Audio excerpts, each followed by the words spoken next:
You really got to keep that long pause in because it's like that is exactly the thoughts on kin. Microsoft kin is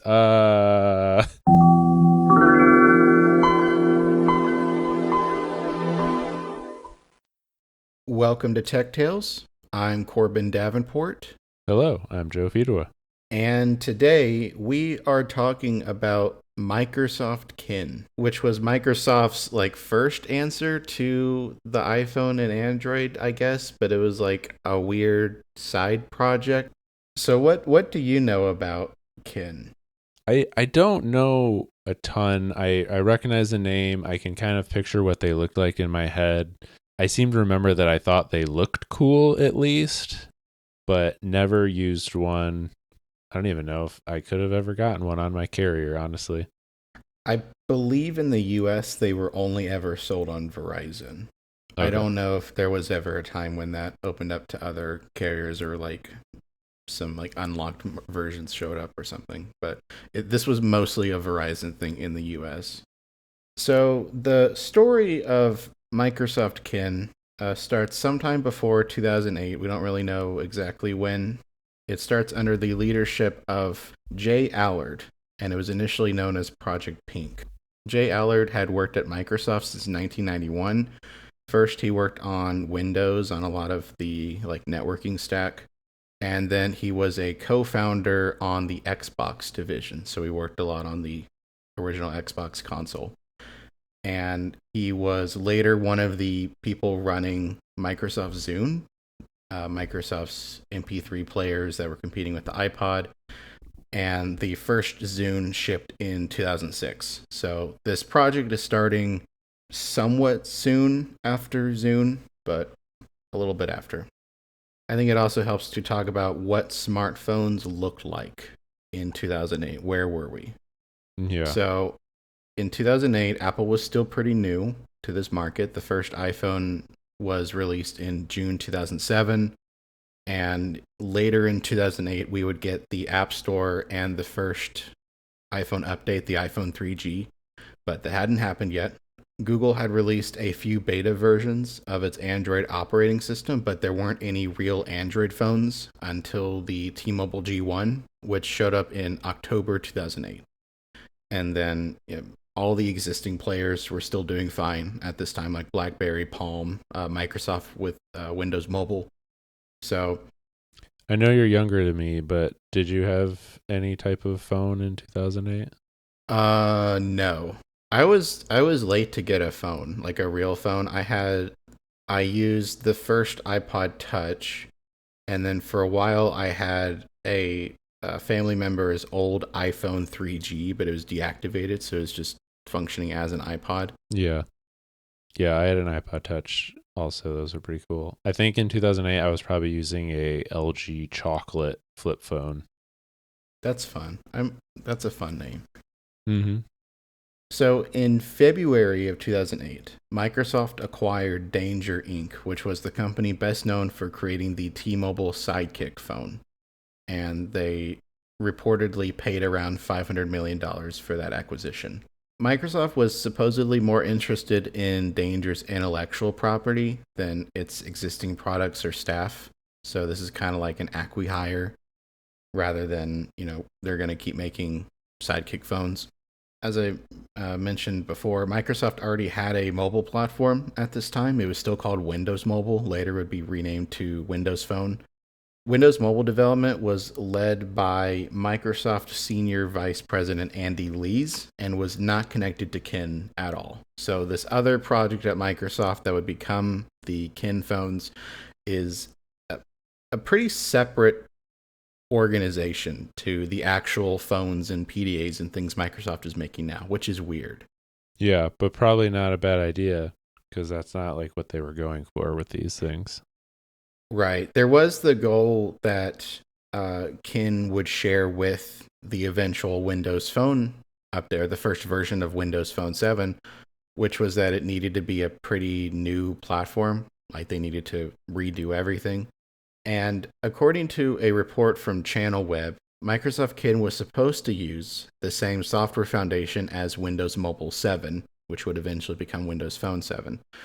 At this point, Windows Mobile 7 was expected to be ready by the end of 2009. That did not happen. uh, there were a lot of delays with that reportedly caused Kin to use a more custom platform, so it kind of went in its own direction even more than it was supposed to.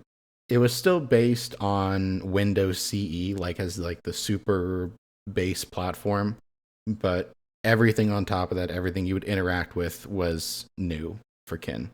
According to a report from Engadget, Andy Lees was jealous of the Kin project, and he was concerned that it would take resources and staff away from Windows Mobile's roadmap.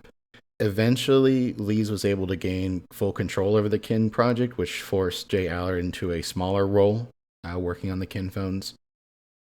I have this snippet from an Engadget article by Chris Zegler from July of 2010. It said, quote, "Having Lees in control changed everything, if for no other reason than he didn't care about the project at all. This was right around the time that Windows Phone 7 was rebooting, and Pink, which was the codename for Kin, didn't fit into his game plan. To him, it was little more than a contractual obligation to Verizon, a delivery timeline that needed to be met. Pink, Allard's version of it anyhow, was rescoped, retooled, and forced onto a more standardized core that better fit in with the Windows Phone roadmap, which in turn pushed back the release date. Ironically, because they had to branch off so early, Kin would ultimately end up with an operating system that shares very little with the release version of Windows Phone 7 anyway." Quote. So there was a lot of behind the scenes turmoil leading up to the release of Kin, and it pushed back both the time it pushed back the timeline for both Kin and Windows Phone. And Verizon also during this point changed its plans for how it would price data plans for Microsoft Kin phones, which was kind of important, and it made the plans more expensive. Yeah, I do remember something about that. The plans were ridiculously expensive. Yeah, we'll get to that. And there were also a lot of concerns with the people working on it about all of the missing features. Like there was no app store, and we'll get into a lot of the other missing things. But those concerns were reportedly just kind of ignored. Like Andy Lees and Microsoft as a whole was just like, we just need to get this out and be over with it. Like even before Kin was out the door, the leadership was already like, all right, we need to move on. This is going to be real bad. So fast forward to early 2010. The smartphone market looks very different now. The iPhone 3GS was out, and the iPhone 4 was about to be released in June. And in January 2010, the App Store had passed 3 billion downloads. Jeez. And we also had a bunch of Android phones were available by this point, like the Motorola Droid X, Samsung Epic 4G, Google Nexus 1, and the first Samsung Galaxy S phone. And around this time is when Windows Mobile, BlackBerry, and these other legacy platforms were really starting to lose control of the smartphone market. And Palm was still around. This was when they had released the Palm Pre and the Palm Pixie, like those early WebOS phones, but those didn't end up going anywhere either. Finally, on April 12th of 2010, Microsoft revealed Kin, and I've got some images to send to you. In their press release, Microsoft said, quote, "Microsoft Corporation today announced Kin, a new Windows phone designed specifically for people who are actively navigating their social lives. Brought to life through partnerships with Verizon Wireless, Vodafone, and Sharp Corporation, Kin is designed to be the ultimate social experience that blends the phone, online services, and the PC with breakthrough new experiences called the Loop, Spot, and Studio. Kin will be exclusively available from Verizon Wireless in the US beginning in May, and from Vodafone this autumn in Germany, Italy, Spain, and the United Kingdom." Quote. Well, first of all, what was the line about actively navigating your social life? Actively navigating their social lives. Okay. Yeah, the thing looks great. Like that's the one thing I did remember, and I still think it looks great. Looking at these photos, it looks cool.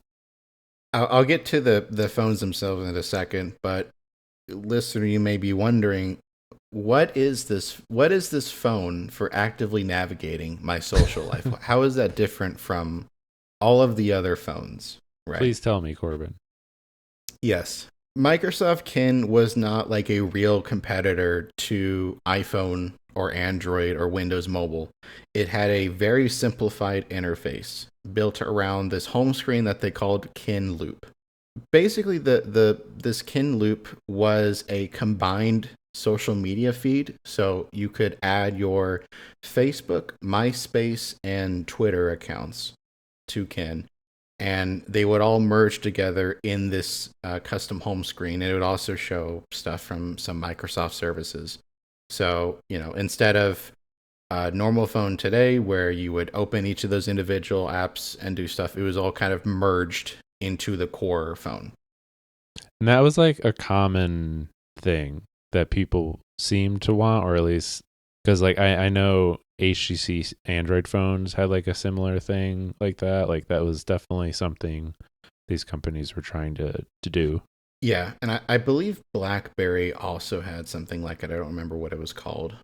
Another core difference here is that there was a on-screen dot, kind of where like kind of like a software home button almost, where you could drag videos, photos, text messages, and other content to it, and then immediately share that to another app. So it was kind of like a persistent share button on the phone.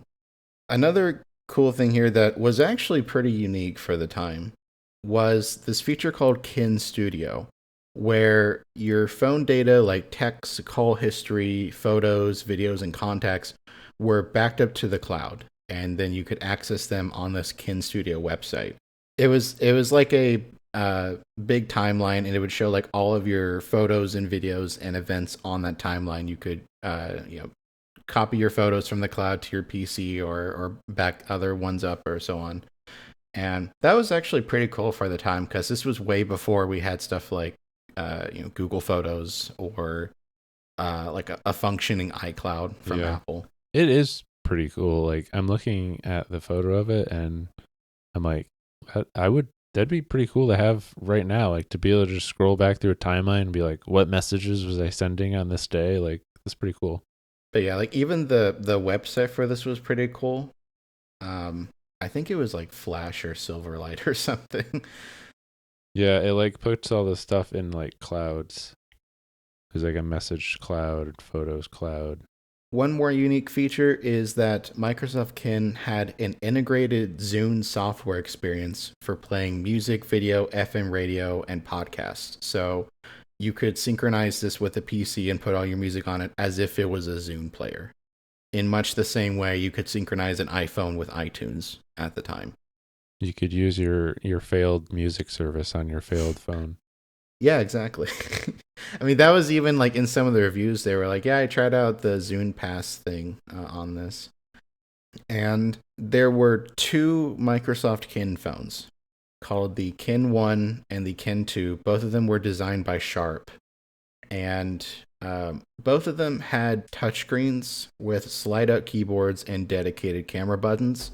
The Kin 1 was the square shaped phone. It was a lot smaller. The keyboard popped out of the bottom instead of like to the side or something. And it had a 5 megapixel camera. There was also the Kin 2 that was larger and had a taller screen. The keyboard popped out from the side like the T-Mobile Sidekick and a bunch of other flip phones from this time. Or not flip phones, like I don't know what they're Like called. feature phones is what they used to be called. Keyboard sliders, I guess that's the word. And the Kin 2 also had more memory, a higher resolution 8 megapixel camera, and the ability to record HD videos, which was new. 720p? I think Or so. are we up to 1080p at this point? No, I think it's 720. Okay. So all that sounds cool. Unfortunately, there was a lot of stuff missing. Even as Microsoft tried to sell this as a like more focused phone on social media and cloud backup and everything, there was still a lot missing that should have been there. So, first off, this will not be surprising coming from Microsoft, but the built-in web browser was slow and buggy. It was not good. According to I don't know if they ever said exactly what it was based on, but the user agent said it was Internet Explorer 6 mobile. Yeah, I was gonna say. I think we know what it was based on. Yeah, it was. I'm sure it worked pretty closely as the IE browser on Windows Mobile at the time, which was not good. Like at this point, a lot of the people using those phones just used Opera instead because IE But Mobile then was really bad. Microsoft releases Windows Phone 7 and still calls the browser Internet Explorer because it has such great name recognition, you know? Yeah. Also, Microsoft Kin did have an email app, but it was very limited. I saw one review where someone mentioned that you couldn't reply to messages sent to one account with another account. So just like a lot of basic stuff missing there.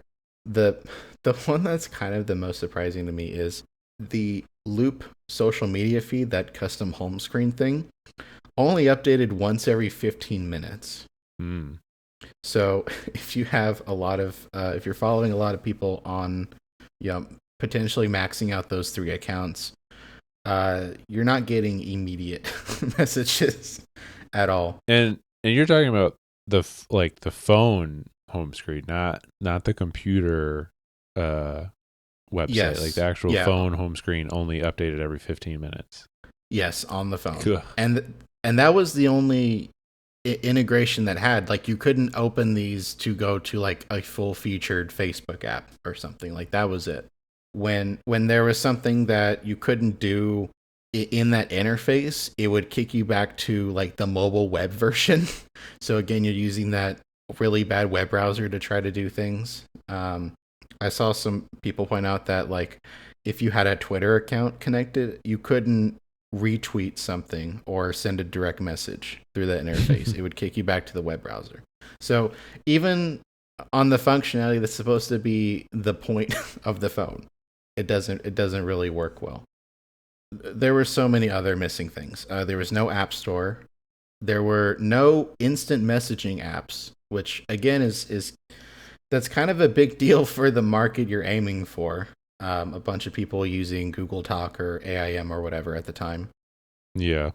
No games at all. As far as I know, you could not watch videos from YouTube or other similar sites on this. I don't know if they didn't work in the web browser or there was some other issue. There was no calendar. Oh, man. No visual voicemail, and no real maps application for navigation, even though the phones did have GPS in the hardware.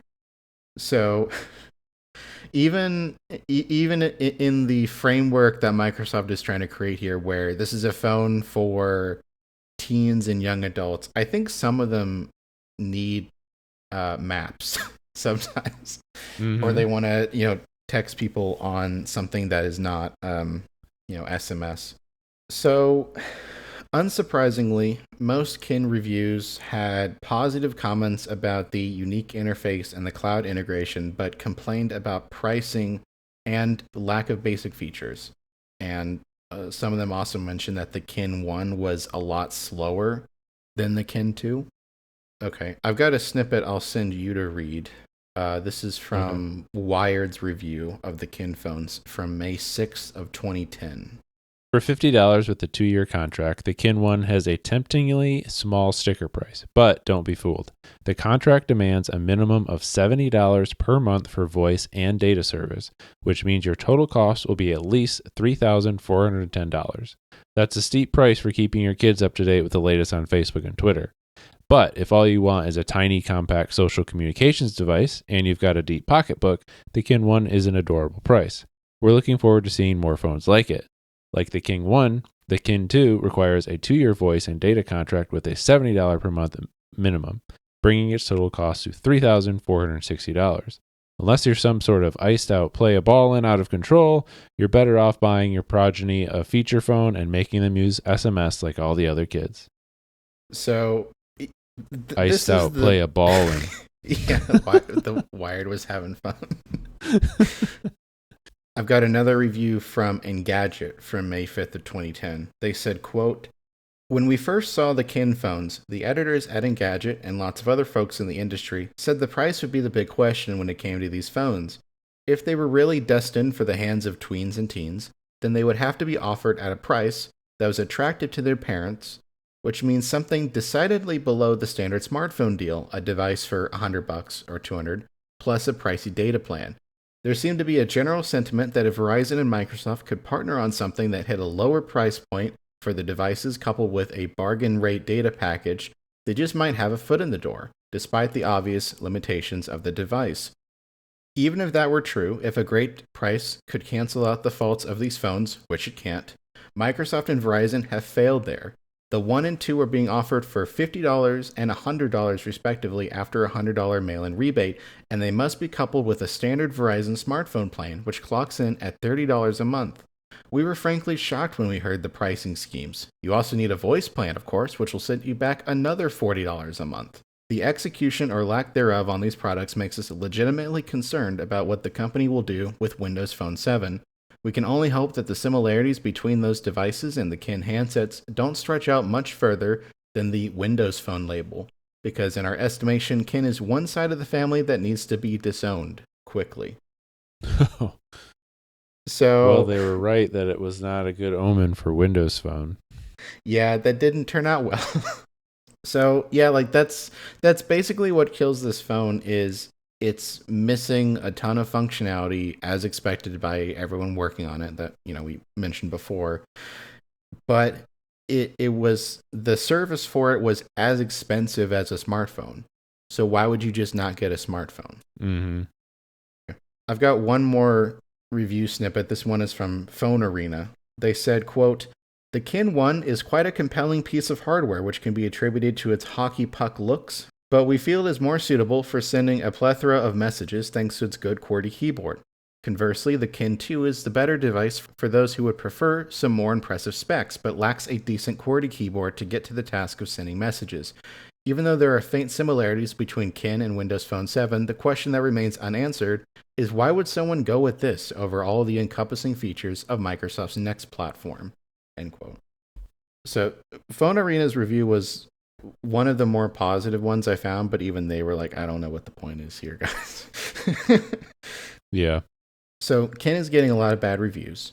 And unfortunately, it gets worse because Microsoft gets into trouble with one of the ads for Kin. Oh. Again, Kin is kind of being marketed to, I guess, like older teens and young adults is, I think, the intended target. So the ads are kind of a bit more, I guess, like hip. It's the best word I can use. Like, we're hip with the kids. Please buy a Kin phone.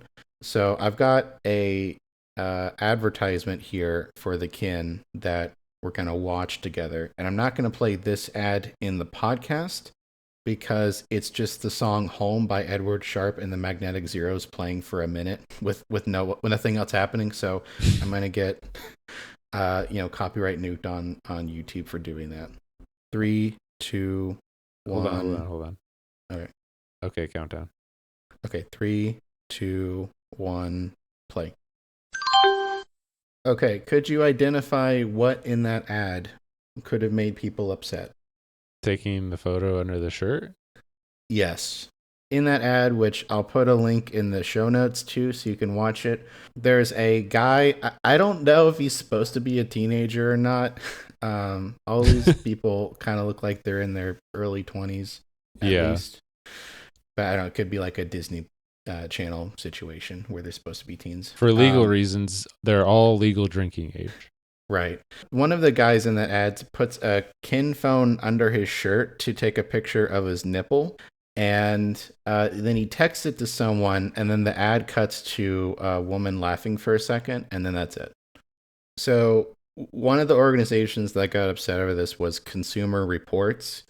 They said, quote, Microsoft is promoting its new Kin cell phones aimed at socially networked young people with an ad that we think comes uncomfortably close to encouraging sexting, that is, sending nudes via cell phone. Oh my gosh. And I did find This article from the Register, published on April 19th of 2010, it said, quote, Microsoft has deleted a clip from one of its Kin ads that showed a young bloke surreptitiously photographing his breast before sending the image to a woman.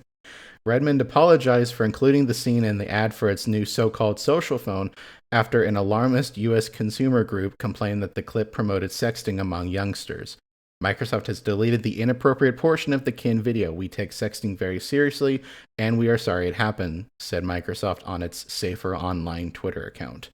For the record, we think it was all an overreaction to a millisecond flash of male flesh and nipple being captured on a mobile device in one of Microsoft's reliably head-scratching inducing ads.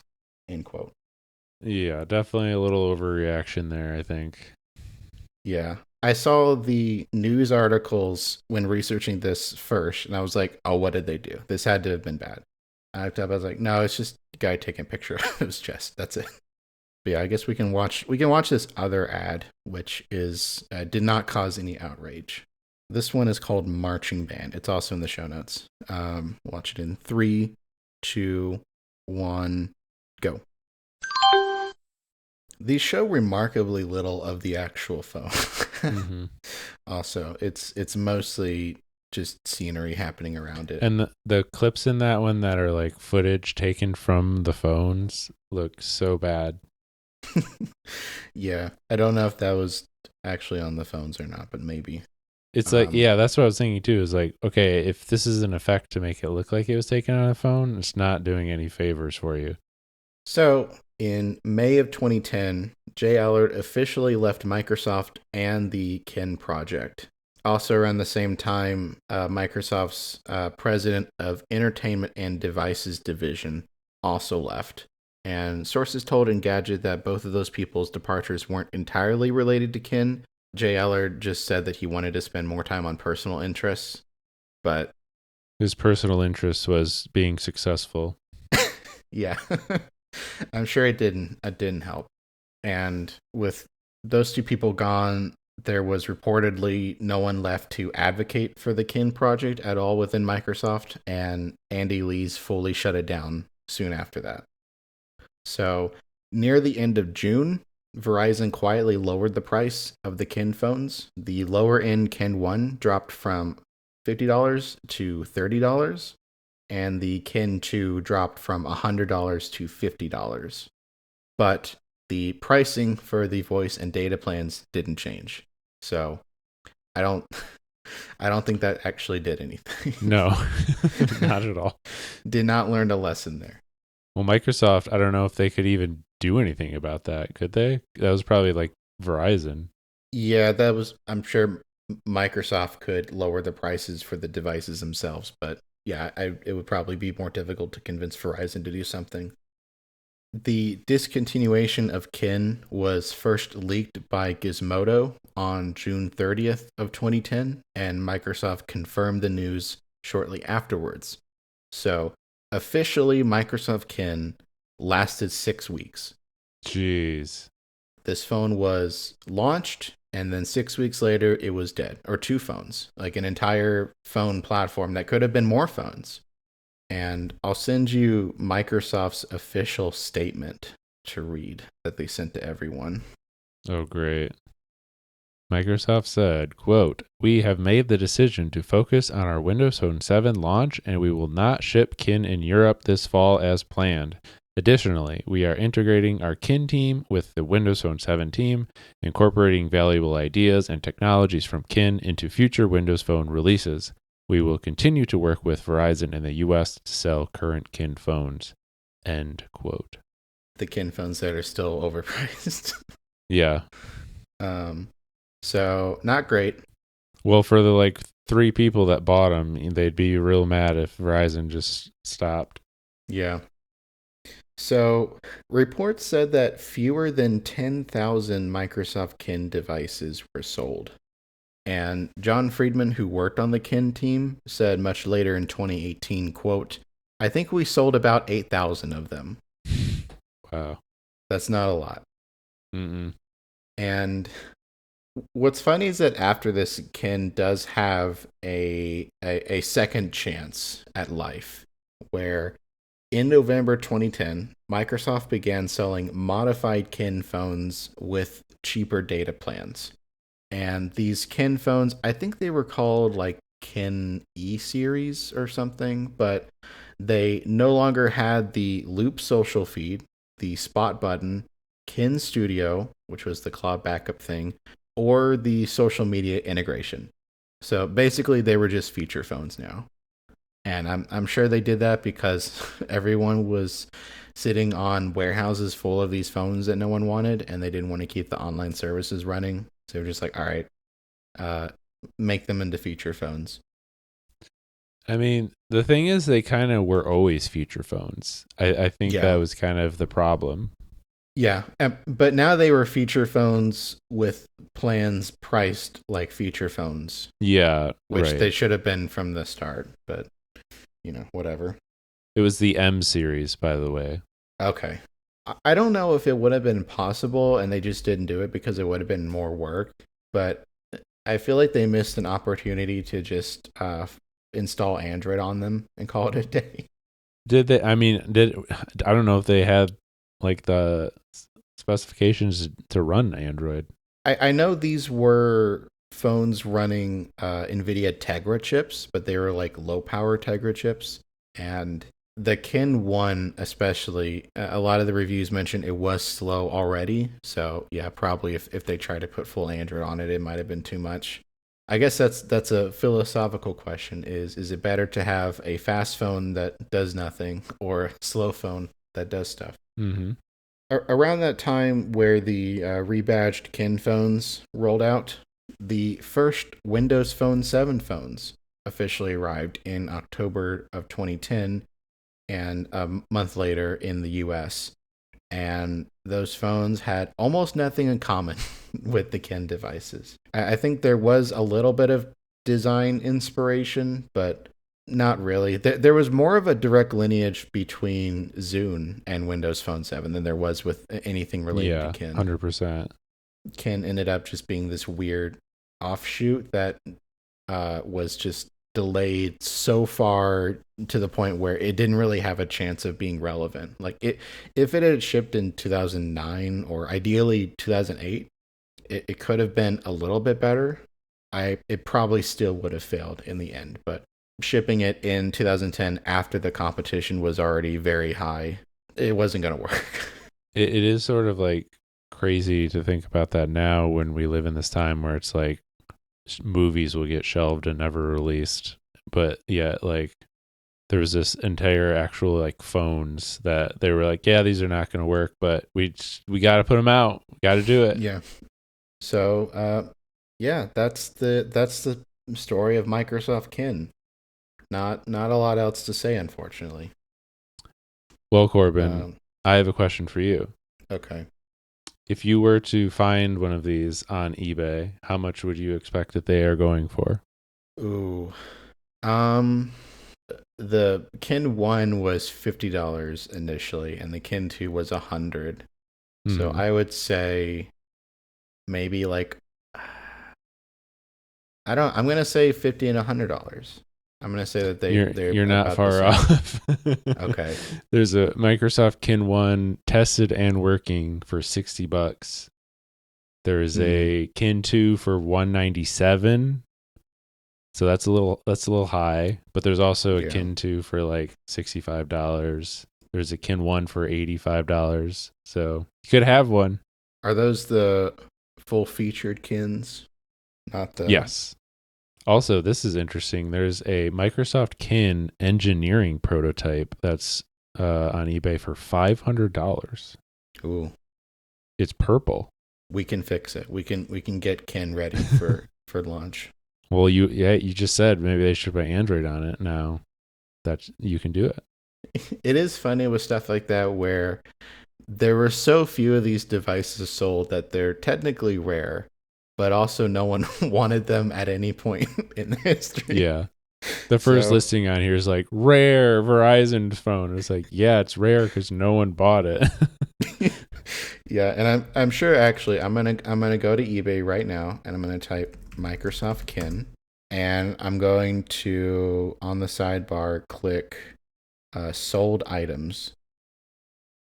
Okay, these are actually selling somewhat regularly. I didn't know you could do that on eBay. Yeah. We can really just clown on these people. Someone Yeah. bought Kin 1 for $180. Look at this idiot. Doesn't he know it only refreshes Facebook every 15 minutes? I bet that Twitter integration is not working anymore. No. These phones are cute, though. Yeah, that's the one thing they have going for them. They were well designed. Even the software, I do think looks pretty cool. Yeah, they had a very fun design language too. Where I have to admit I'm biased here because my favorite color is green, but they used a lot of grass green colors. Accent key on the keyboard. Yeah, it's a very nice color. I agree. Yeah. So do you have anything to plug before we get out of here?